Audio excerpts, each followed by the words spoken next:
নবীর একটা আদর্শের কারণে জান্নাতে যাবে। সিরত মানি আদর্শ। আর এটা আমরা কদমে কদমে মুহতাজ।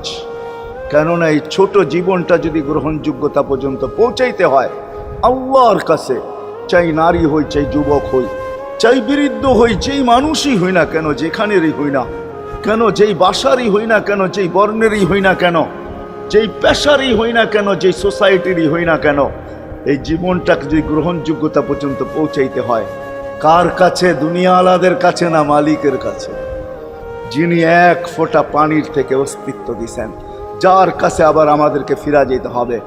পালানের কোনো সুযোগ নাই। এই জন্যই কোরআন আমাদেরকে বোঝায় আইনাল মাফার। আল্লাহ বলতেছে কোথায় ভাগবে তুমি, বলো কোথায় ভাগবে?